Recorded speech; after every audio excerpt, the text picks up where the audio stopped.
Good. We usually do, but it's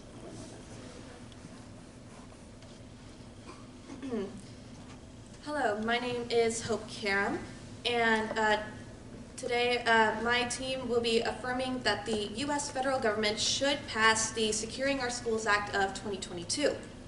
As the affirming team, we will prove that more school security measures and mental health professionals in schools are necessary in order to keep our schools protected from future shootings and other horrible incidences in the future. In the Securing Our Schools Act, it specifically states in Section 3, subsection B of the document, that it will be increasing the physical security of schools through grants, which means that they would be bringing in fully trained individuals intent on protecting children, teachers, staff, and individuals that have been approved to be on campus.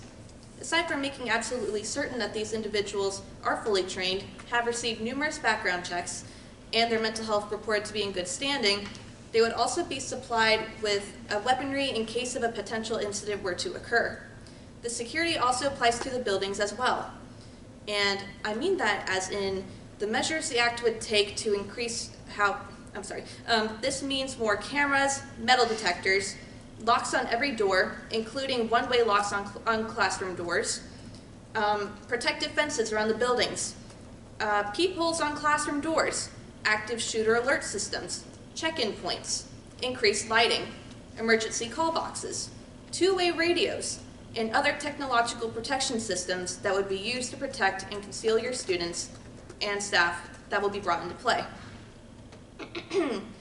Mental health professionals would also be integrated into more schools because they will be able to analyze the students' thoughts and their behavior so they can be able to determine as well as figure out the proper procedure as to how they can help students suffering with mental illness. In the past, many students have been unable to access help outside of a school environment. However, with the integration of mental health professionals in schools, these students and staff will be able to gain these resources for free. The mental health professionals will be fully certified, as well as accessible to both staff and students, of course, as the mental health of a school staff member is also important and can be impactful in a child's development at any age. They will be trained to specifically identify the warning signs of mental health troubles and, by extension, be able to identify any signs that a student poses a threat to either classmates, staff, the school as a whole, and or themselves. Once identified, they will then warn the proper authorities, inform Social Security, and make sure that both teachers and administration are aware that the student is at high risk for violence. Without the Securing Our Schools Act, children and staff would be even more at risk of getting hurt or killed, paranoia running rampant. The lack of mental health professionals will leave students without help, and the lack of efficient security providing easier targets, which we do not want these young individuals to be. Thank you.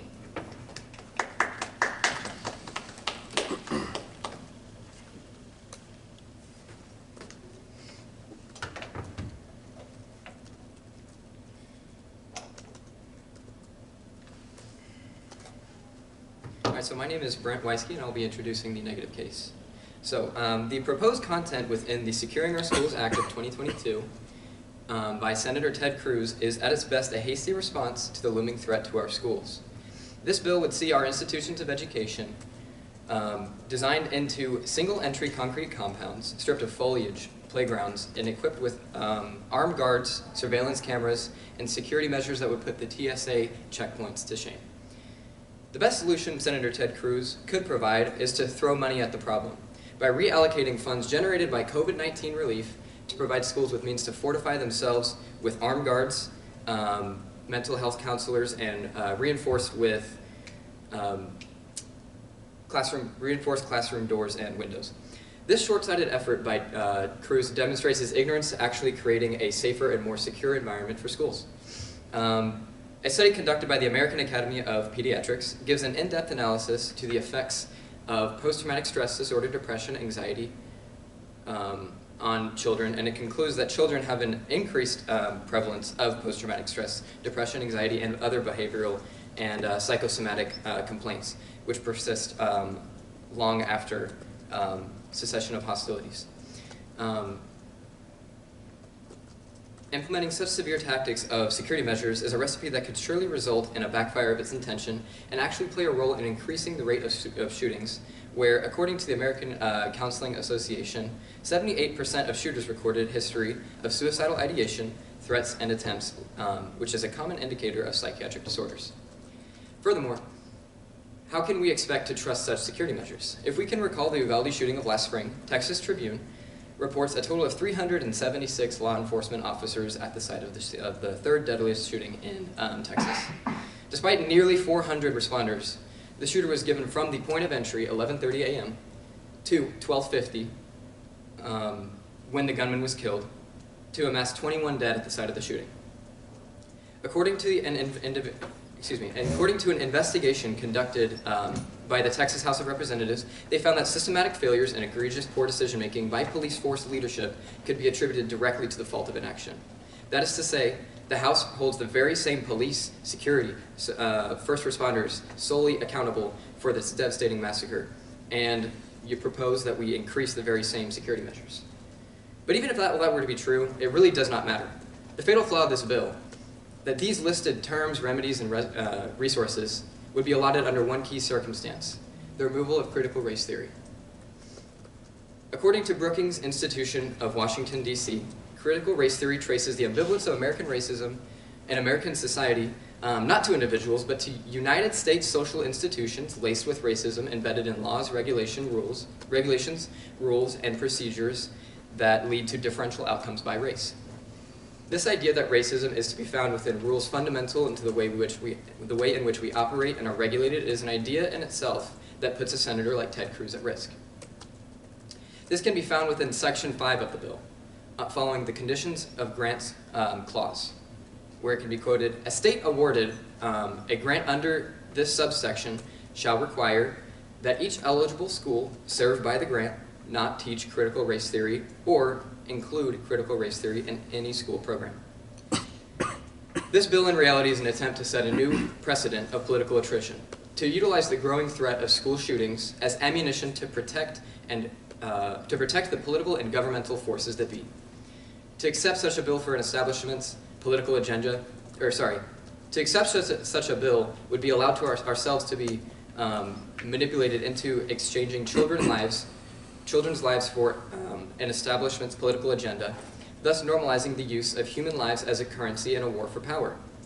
In plain terms, Ted Cruz has created a bill that could potentially save the lives of children, granted that states are stripped of their rights to teach students about institutional oppression. What Ted Cruz intends to do with this bill is to inhibit the teaching that police forces, legislative bodies, and judicial powers are the primary culprits to American racism. And better yet, in the very same bill, he attempts to increase the presence in which the theory would warn students of, therefore exacerbating the problem at hand. Thus lies the truth of the bill, an attempt to further seize power by using the threat of the safety of our children as the means to do so. These terms are unacceptable, as this would set a precedent for bartering children's lives in exchange to further the political establishment's agenda. Thank you.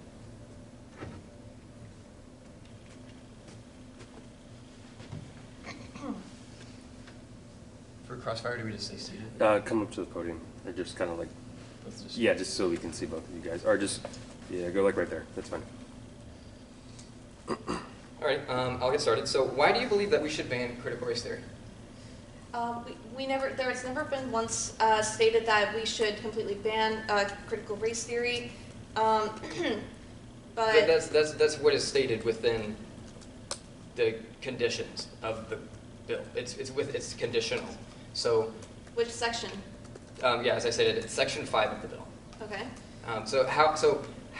Why is that conditional to securing schools from school shooters? Like, how is critical race theory going to protect students from school shooters? Where's the risk in bringing in more security? More security would be better efficient to protect students, and even without with the lack of security, with what we have going on now, there have still been multiple school shootings within the past couple of years, and it keeps rising every year. Last year there was 35, this year it's 36. I would agree, and as I've stated, is that it's due to the inabilities of the school, of the school's ability to secure themselves because the police forces are incapable, and so we are trying to That's why embrace those. that's why we bring in the that's why we go ahead and bring in all of our technological advancements as well to go ahead and make sure that doesn't happen. Okay. So I would like to get a better answer as to how critical race theory is attached to that. Like, what is that? How does that impact school security? Like, how is that going to save students' lives? Can you further explain? So, in order for schools to receive the funding to secure the schools, they cannot teach critical race theory. So, my question, if it's not just a political ploy to, further the political agenda by, using the threat of schools, if it's not that, then how is critical race theory going to protect students? How is removing that going to protect students? That's time you can answer the question. It's not just that overall. Overall, it's not based on like any specific school teachings as a whole. It's just based off of protecting students, their lives. Do you think that like critical race theory is more important than a life?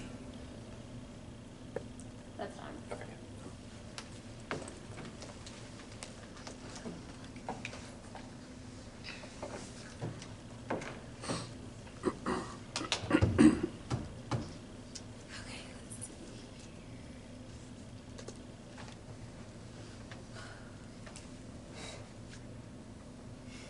Okay.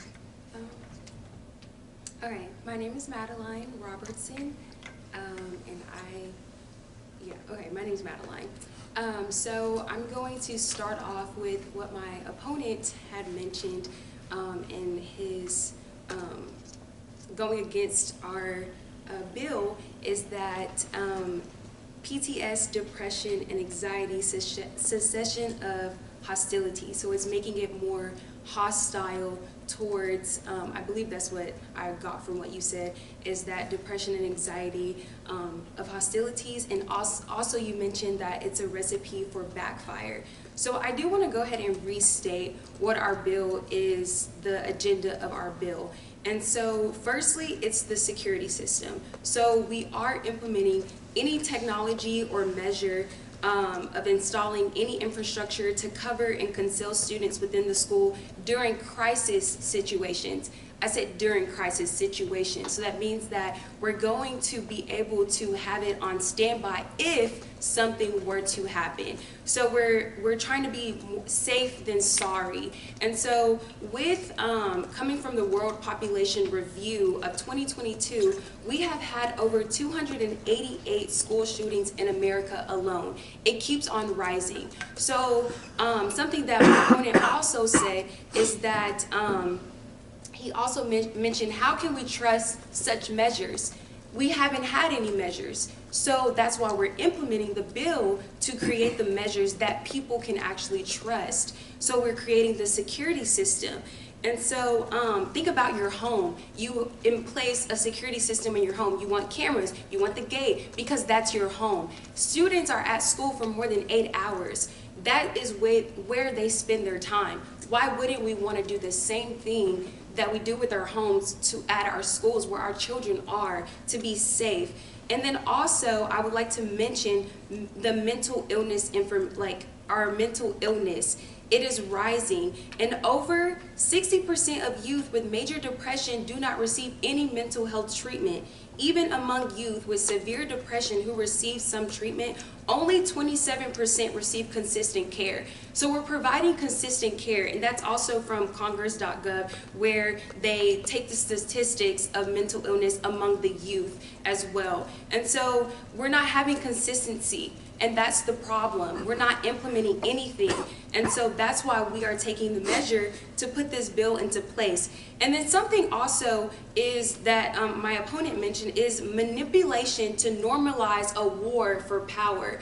So we are not trying to manipulate the society or manipulate the America or whatnot. We are trying to implement something that can last, of safety. And also, if you think about, a lot of things are being manipulated. When you're on social media, things are being manipulated. When you're in school, when you're getting knowledge from something, do you really know what's behind that agenda. And you also mentioned agenda, so I agree with you as far as agenda, but now it's about putting the agenda into a right way instead of putting it in the wrong direction, because we're putting our focus with other things on things that don't even matter, but kids are having to suffer with depression, mental illness because of traumatic things. So if we can secure our schools, if we can secure where they're going for most of their day with their friends, with their teachers, then we can make sure that these traumatic things don't happen. They're not going to go through depression or anxiety. It may happen, but we can decrease the percentage of it happening in our children, in our students, and that is why we have this bill. And lastly, I do want to mention that that's why we're going to enforce trained professionals with helping the kids get through certain things in their lives. You know, we're training to prevent student violence. So if things are happening, they went through a traumatic thing in their life, whatever the case may be, then we have, like I said, trained professionals. So it's the trained professional to be able to help the student talk about what is going on so that we can help them throughout the process. So many students are going through things, they're not opening up about it and feel alone about it. And that's why we're letting them know, hey, we got your back. We're securing the system. We're securing where you're at. We're securing to make sure that your friends are still here alongside you, and also giving them the help that they need. That's all I have to say. Thank you.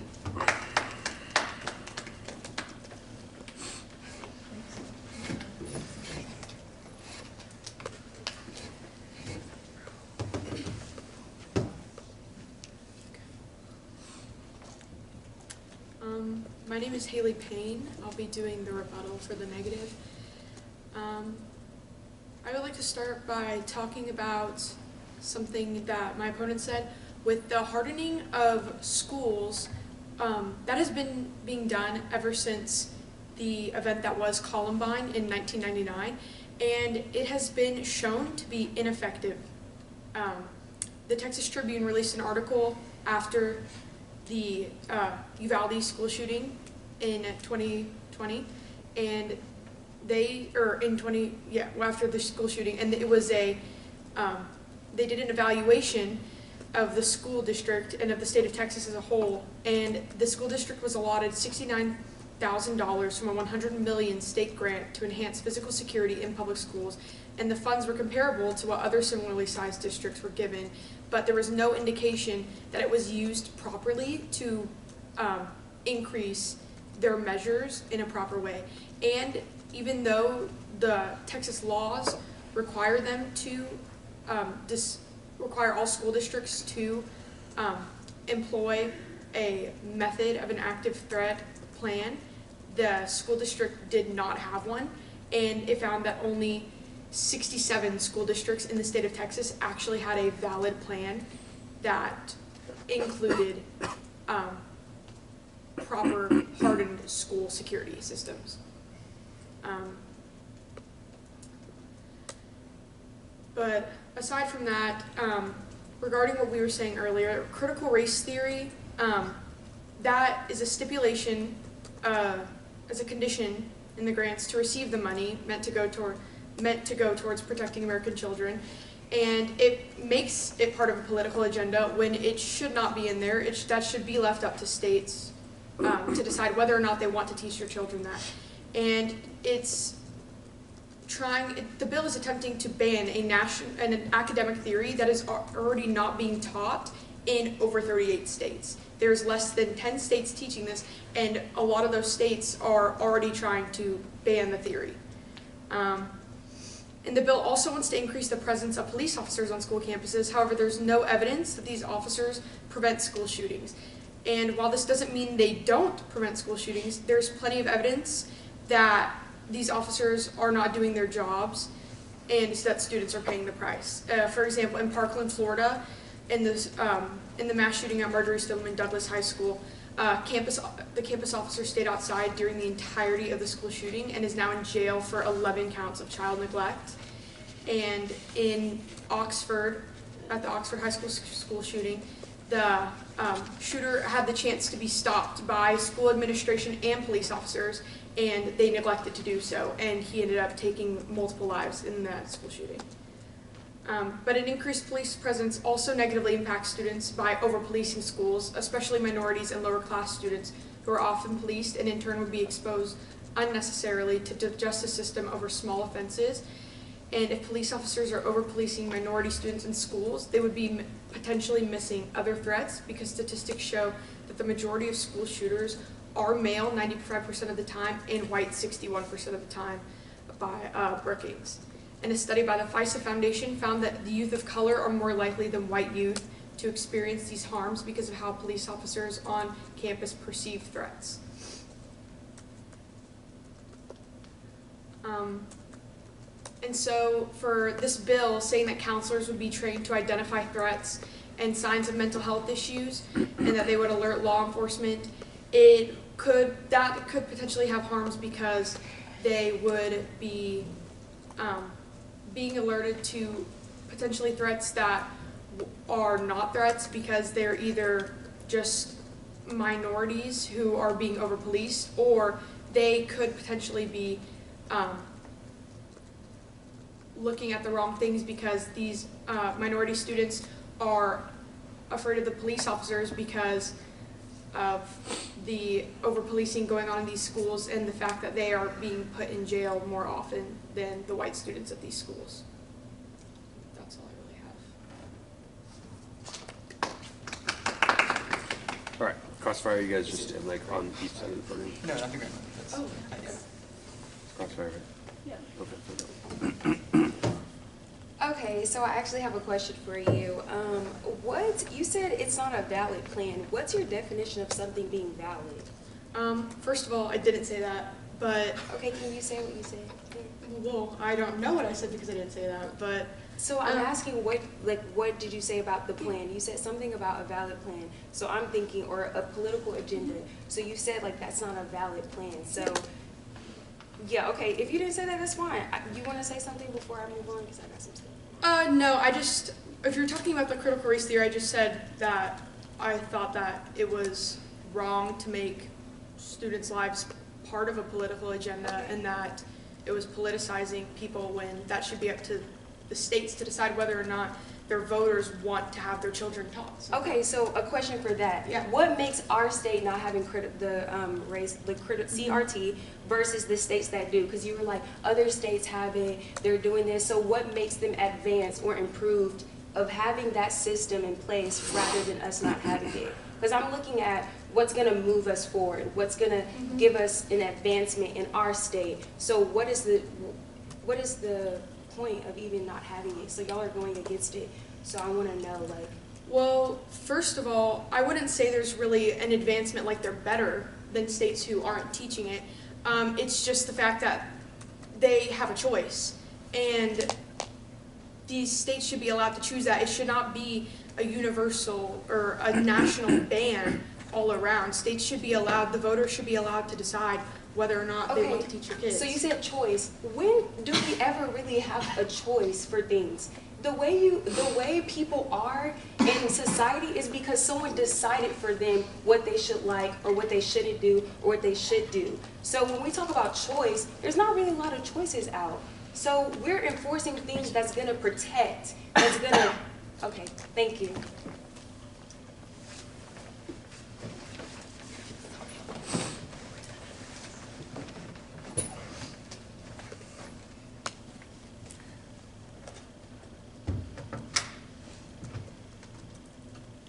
My name is Elijah Thomas, and I'm going to be doing the second rebuttal to what the other side had to say. There are innocent children dying in school systems, in schoolhouses for no reason. As she said, adding more security will help the school shootings, but nothing can stop people from doing, mentally ill people from doing crazy things. You shouldn't have to fear for your kids' protection every day as they go to school. It is supposed to be a safe and protected place, and it is not today. But by adding this bill, will allow schools to be a more safe and protected.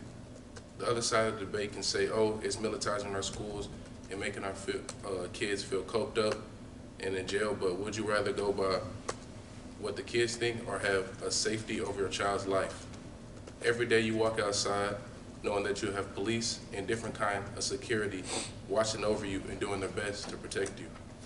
More security can also mean more metal detectors and more cameras and a routed building and more secure entries to get into schools. And as one of the other side of the debate brought up, the Uvalde shooting and different type of other shootings and the Columbine shooting. Also in the Columbine shooting in 1999, 2 people in the name of Eric Harris and Dylan Claybo, as you guys may know, walked into a school and blended in with the kids and made themselves look like one of the students and proceeded to kill many kids. These kids were bullied and made fun of through their childhood, ketchup thrown at them, called many terrible names, and any bullying could imagine, yet no one helped them. We need to implement more helpers and professionals and more counselors to help kids like this that are continuously getting bullied and no one is doing nothing about it. We need to help these mentally ill people and maybe cope with them, help them to stop doing these type of things in the future. School shootings are a leading cause of death among American children and teens. School shootings have returned to pre-COVID levels and by some accounts have even increased. However, U.S. Department of Homeland Security shows that if we know the signs of gun violence, we could prevent it and reverse the trend. Meaning if we catch the kids with more counselors, professionals to help them from committing these type of things. We also need to ensure that the rules are being enforced and people are following them. So that's also when the bill comes into play, by having the committee enforce the rules. We can help these things from happening at these schools. Supporters and volunteers of the bill that implement the bill prevented at least 96 incidents involving a weapon at schools across the country, including 11 shooting plots. Does that not sound helpful to schools being terrorized across the country?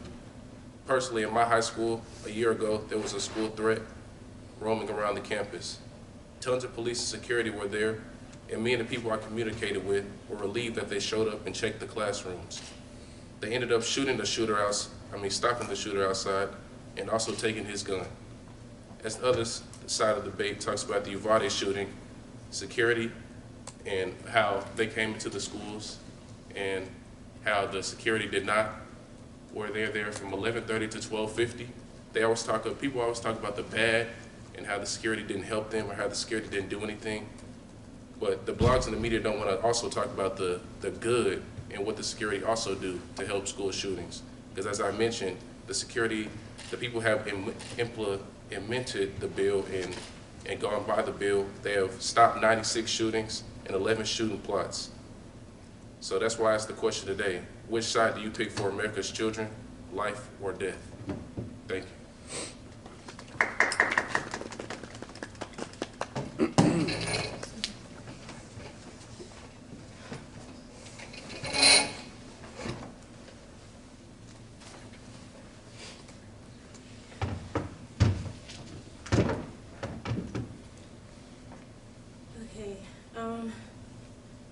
My name is Shanika Williams, and I will be doing the negation for the second rebuttal. First things first, I wanted to address something that my opponent had stated, that the leading cause of youth and adolescent deaths is school shootings, which is incorrect. The leading cause of death is motor vehicles for young and teens. So I also wanted to state, from 2019 to 2020, the relative increase of rate of firearm-related deaths was including suicide, homicide, unintentional, and undetermined for young and youth adolescents. So again, implementing more firearms into our school systems is actually going to do our youth a disservice than adding more security. Also, you mentioned that adding security to our schools would protect our schools by metal detectors, security, more cameras. So in the bill, it actually states that they would be adding more disciplinary actions, but the GAO actually found no empirical research from 2008 to 2019 that actually helped the discipline of our school shootings. Also, gun violence, specifically gun violence, is can be the leading cause of death for young African American children. So adding more security into our systems is actually going to fuel the school to prison pipeline, which is my next point. Also, I wanted to state the Sangis High School shooting is a shooting where the student actually shot at 5 students and killed 2, including himself, so 3 in total. But that school has an immense amount of security. It has an immense amount of, it has metal detectors, and it also has cameras. So again, shootings have occurred in settings where these measures have already been implemented. So also you stated that these measures have not been implemented. They have been implemented in our schools already, and shootings have still occurred. Also, so back to my school to prison pipeline. Implementing officers in our school system will do us a disservice because 1 out of 3 African American students are already criminalized, and 1 out of 8 African American youth are under criminal supervision, as well as more than 50% of juvenile offenders of the population are incarcerated for crime and aggressive behavior. Also, students have been minority students have been targeted at startling rates. For instance, African American students have been targeted 38% more, Hispanics have been targeted at 32% more, and Native American students have been targeted at 35% more than their opposing peers. Also, that being said, these students have psychological, I'm sorry. Okay, these students have been subjected to psychological and poverty rates. So, with that being said, like trauma and plays a big part in like our school system. Also, like communities.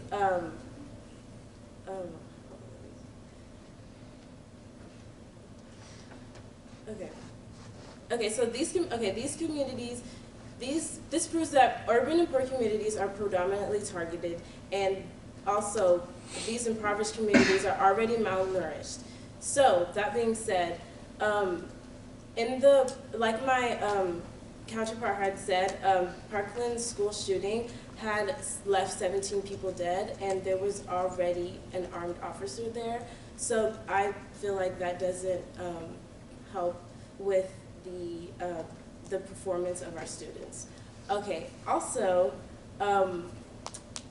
according to USA Today, metal detectors can create a prison-like feeling among students.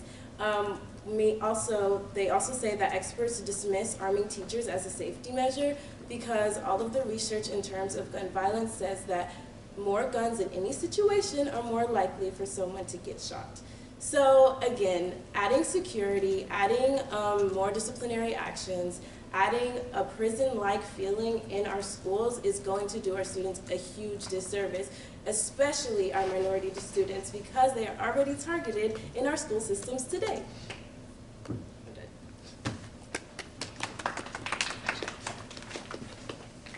Crossfire? Crossfire? It's the grand one, right? Yeah. The grand crossfire? Oh, you all do it, right? Okay, yeah, y'all can go back. Y'all can just do it from here. Yeah, do the grand crossfire just sitting down. It'll pick it up. It'll be fun.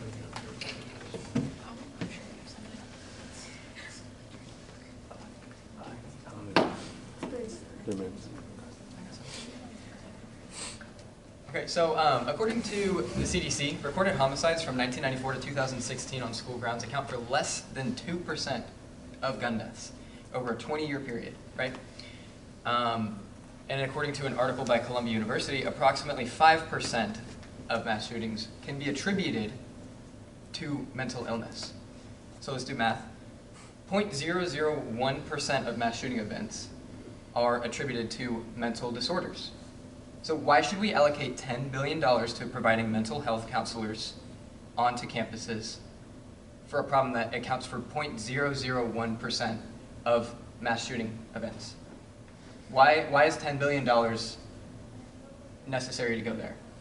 Because then we would be able to have these trained individuals analyze these students' behaviors and be able to prevent these incidences before they even happen. So and that would be great, but they're not diagnosable if it's only 5% of those people. So if they're able to actually diagnose them, that would work, but that's not really going to attribute to much of the problem.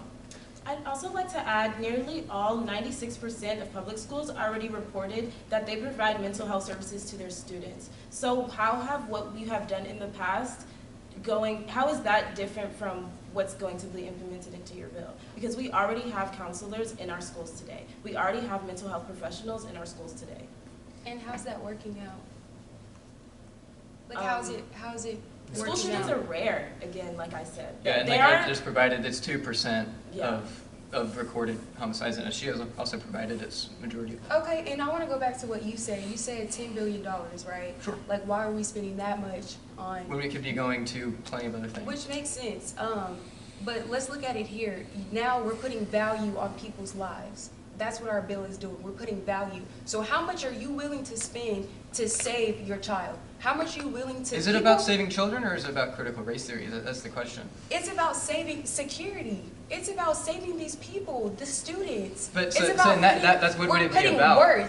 If we're not doing anything, that shows, oh, I don't care about that. Okay, It's so no worth. really quick, I'm going to say something. So that would happen under the condition that we no longer teach critical race theory. So I would love it if this bill was about saving children's lives. I would, but it's not. It's Okay, not so what it's now I about. want to go to what is the critical race theory doing for the people that are actually using it? I want to know the facts and the stats So yeah, on it what teaches it's doing to students, help us. Right, exactly. It teaches students about institutional racism, So then institutional what's the oppression. result of that? I'm If I not teach finished. you, if It's I about teach you that, institutional what's the racism and result? oppression. What's the result? Yeah, you said we're teaching them about this and that. Okay, what's the result of teaching them that? What are they going to do with that our students will be information? knowledgeable of the incredible prejudice and disparities that we And face as the thing minorities. is they're standing on those graves of those dead children in order to further this agenda. That is what this bill is really about. Also, That's the trauma- problem. Time. That's time. Sorry.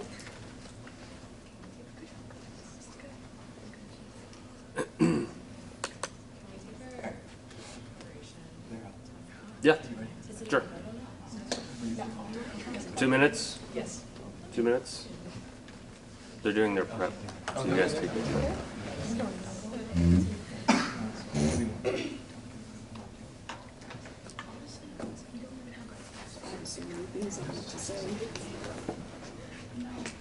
Jump on this side, jump on this side.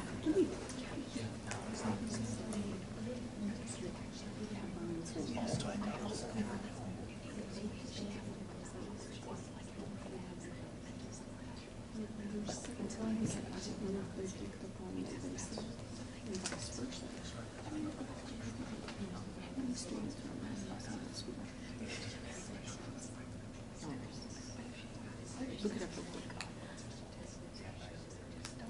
Fast.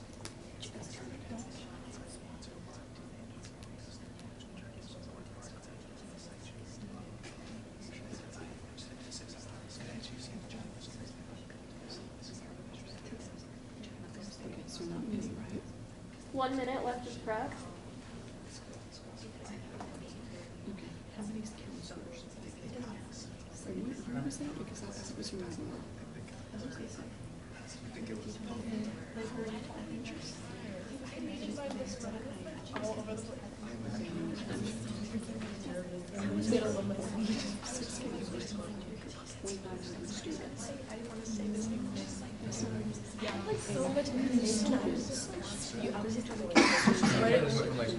Yes, I was just like, oh my god, I'm like scattered right now. Because they don't think the counselors can actually do that. 15 seconds left on prep.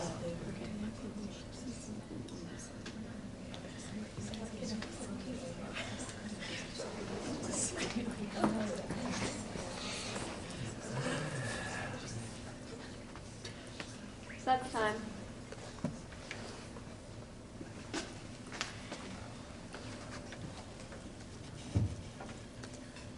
Alright, hello, my name is is Liliana, and today I will be doing the summary for the affirming side. So today we have shown that we must pass the Securing Our Schools Act of 2022. First off, just going to briefly say in regards to critical race theory, so far we have not heard any statistics or information that shows that teaching this subject is actually beneficial, like in long term. And as stated by my opponent, there are only 10 schools teaching this already, and though, like, yes, it might be nice to have the choice to teach it, it's hardly being taught already.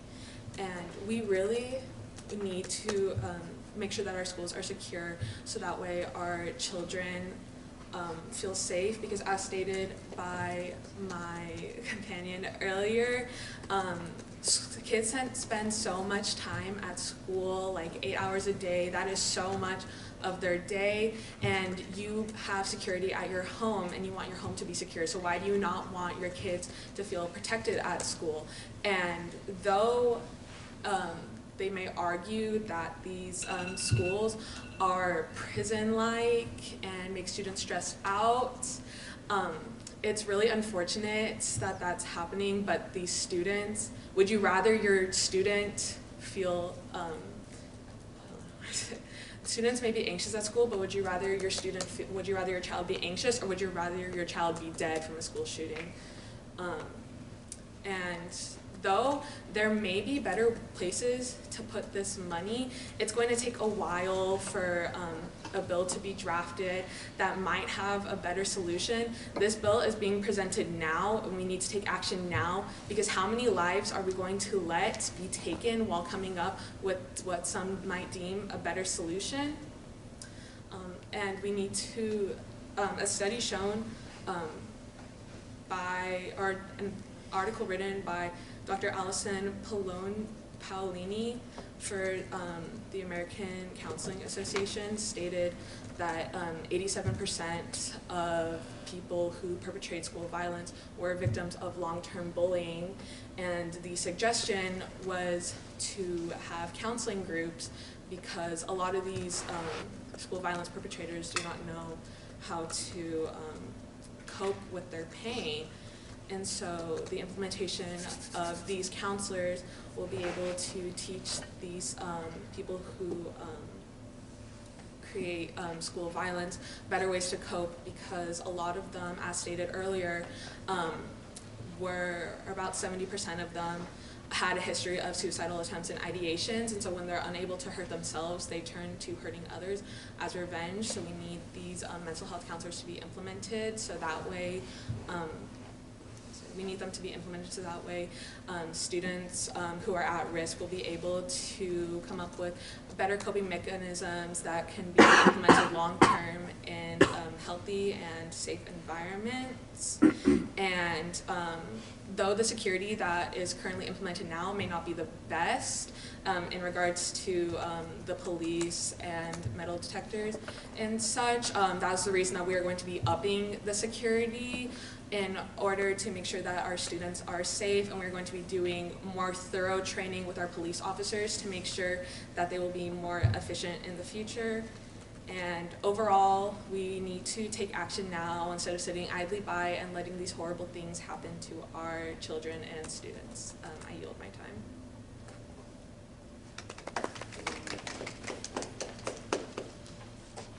We can take our 2 minute time out.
That's a minute use of prep.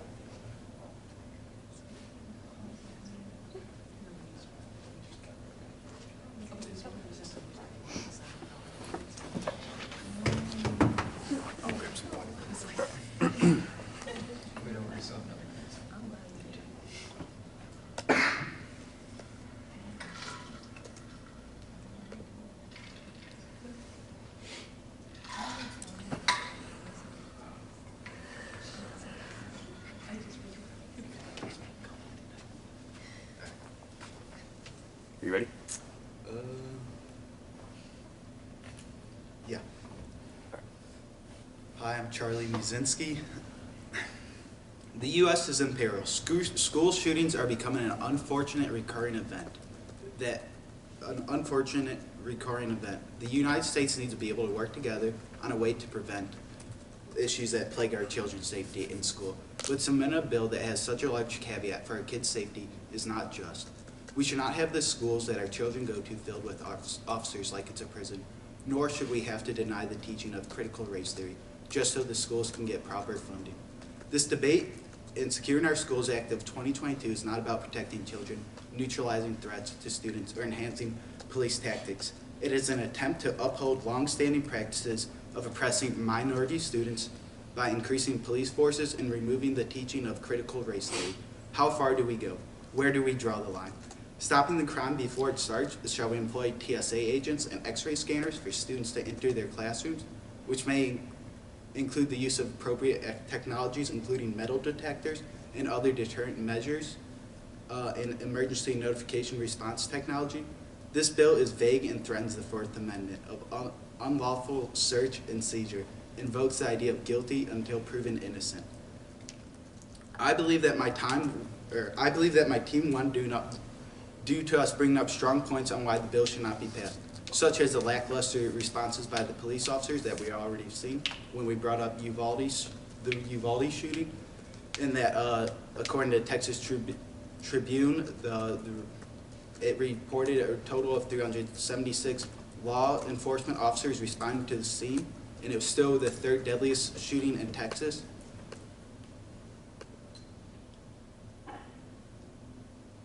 Us talking about why they wanted to ban critical race theory, and then the affirmative not having an actual answer for it, but instead just skipped around it. This critical race theory is important for schools to teach because it allows kids to know what's going on in their lives and what is oppressing them. And when we brought it up, the affirmative side had no reason to deny why they wanted to ban it, and just danced. They also talked about $10 billion need to be placed into school systems for mental health. But with it being $10 billion, that issue of mental health being such a small issue, it does not seem likely or as good of a decision to make. And with that being said, 88% of public schools do not think that they could implement mental health resources effectively. I yield my time.